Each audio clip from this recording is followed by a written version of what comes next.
What's this thing What's this thing about soaking your feet in salt water?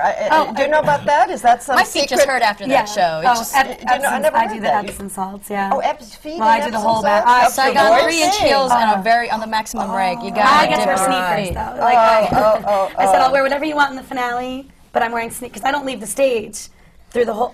For Act 1, I don't leave the stage. Act 2, I leave the stage during one number. That's when Harvey and Dick Latessa sing their love song. And it says on the bathroom door right outside my dressing room, there's a bathroom, and it says that no one's allowed to use that bathroom during Timeless to Me, because that is the only time in the show that I can use the bathroom. So like, from the curtain open until Act 2, halfway through Act 2, and I mean, and I said to them, I'll wear whatever you want in the finale. I am wearing sneakers in that show. But still, my feet, I walk off that stage. The 2.5 hours on the stage, I don't feel a thing. Off stage, I'm like, oh, everything hurts, everything hurts. But, yeah. You don't have this pleasure, except you play many characters on stage. Yes. But you don't have anybody around you here, so you have to give up all the energy. I'm doing everything, but what I always say that I'm not solo, I'm not alone, because I use my audience as if they are my scene partners. So as I'm conjuring everything up and everything, I'm using them. It's tough when they're sleeping and you know that kind of thing. But you know, I do try. The anger. And it does, and it feeds me. You know, all of a sudden I'm like, I go to somebody to sort of share something, and it's like, oh, sleeping. And then it changes the way and that's how it works. And that keeps it alive for me actually every night. We heard a guy snoring the other day. Yes. There was a nice loud snore. And you said, where was his wife to nurture? I know. She was asleep too, probably. Did you say wake up? No, I don't do that anymore. Edie told me not to. Two people in the front row. He talks to the audience, and I don't want to get into it. Talk to the audience. I used to, not anymore. Tell them to behave. Well, the phones and all The that. phones and all that. People taking pictures. Yeah. And they tell you not to. Oh yes, one night I came out from my curtain call and 4 women just stood up and said, ching, ching, ching, ching, ching. Yeah. Harvey points at them and goes, like Harvey like points them out when the cameras come out. This is a new thing. Yeah. I've never experienced this. I actually got a videotape at the theater to my name, and it was like, love your biggest fan, and I'm like, oh my god, what's this gonna be? Like, so scared. And it was a complete videotape from the first row mezzanine. Still perfect, zoomed in, I mean, it was the best videotape coverage of the show, and I'm like, and nobody, and they didn't have permission? No. And they handheld. and she didn't know that she shouldn't do it. Right. And they were like, and here you go. I mean, I was psyched. I gave it to my understudy. I was like, here you go. It's going to be your best way to learn my part. You know, and there you go. And then I got to send it to my niece, and they get to see it now. But, like, still, I couldn't believe it. That's amazing. Yeah. That's scary. How does the audience affect you when you begin taking off your clothes? How does they what? How does the audience affect you as you begin taking off your clothes?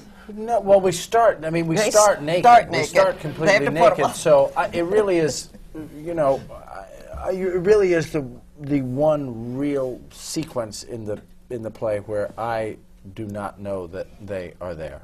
I am completely. I divorce myself from the fact that I'm in the theater and I'm in a small room with her, and that's it.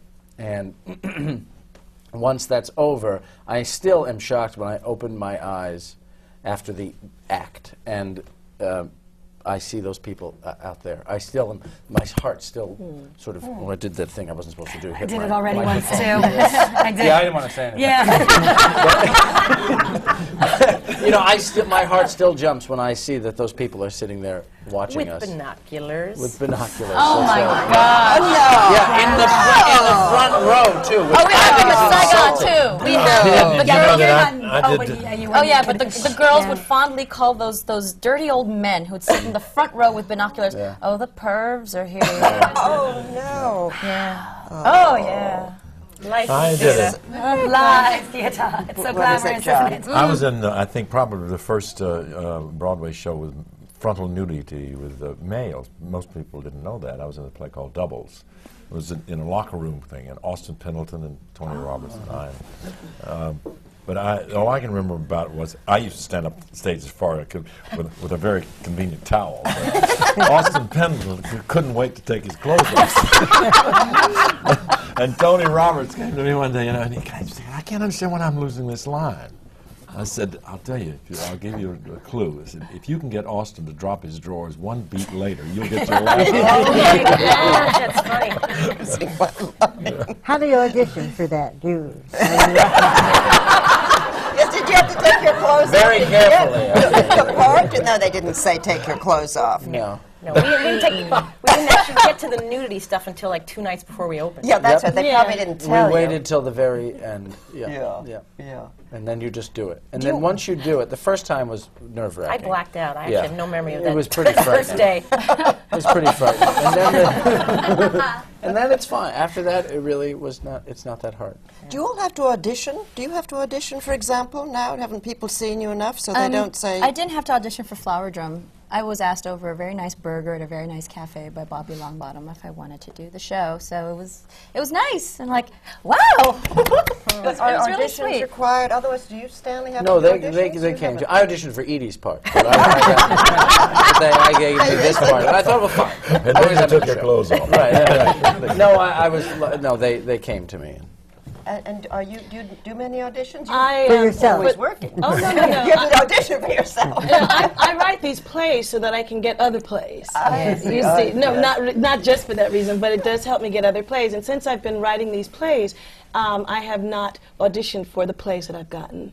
I hate auditioning, but I will. If there's a role that I really, really want, I'm just going to do everything I can to get it. But it's just it's been a luxury in the theater not to, just to have them offered to me. It's been wonderful. Why don't you like auditions? Well, I've never managed to nail it. I think I realized when I learned how to audition, I would go in and do a perfectly professional audition, and it would be so boring, and it wouldn't work. You know, I mean, it just wouldn't. This is me in the musicals. Then I realized, I said, okay, so when I'm Alfred and Dorothy Woodard's daughter, it doesn't work. So I threw her away, and I go in and just wing it. And with the musicals, and somehow someone remembers that, oh yeah, I think she can sing, or I think she can do this, and they just give me that. They missed that. Yeah, but in my play I write about how I really did try to flub that audition. You know? How? You tried? Oh yes, it's a whole scene in the show, child. Oh, No, you have to come see it. Oh, okay. Oh yes, it's all about when I came to New York City, and I was in this hit Broadway musical, but I had never had any training to be in a hit Broadway musical. And there I was. Training for the Yeah. So. Melissa, I would think you would be good at auditions because you seem so courageous. I'm great at auditions. I nail the auditions, and then on the set I'm like, no, what I did at the audition, that's exactly what I'm going to do now. I'm not going to do anything different. So, I always make the joke that and my manager even, he won't if they just want to put me on tape and just do sides, I'll never do it because I won't get it because it has nothing to do with me walking in and doing sides and wowing you with this great interpretation of this scene. I'm like, if I don't meet the director, if I don't meet the producers and go in and just chat, and I'm like, this is who I am. This isn't Tracy Turnblatt, but you get oh, she's going to be completely fine and confident with herself and her body and who she is, and she can do that.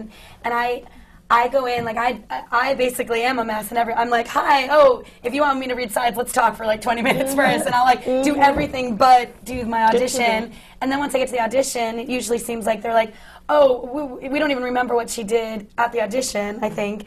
It's more about who she is, who I am, and then it usually my experience has been every TV thing and every movie thing I've ever filmed has always been from a writer writing something for me and making it, or I'll go in to do one line and it turns out to be a recurring role, and and I always say I always I don't turn down. This is great. But I better go, girl.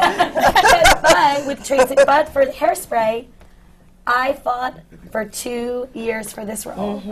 They would not give me a contract. They would not close the deal. They wouldn't even say yes or no. They basically were like, my last reading, our fourth reading we did, my fourth reading in 2 years, came in. It was December 8th of this past year, and they the entire production staff flew to Baltimore to have their big nationwide search for Tracy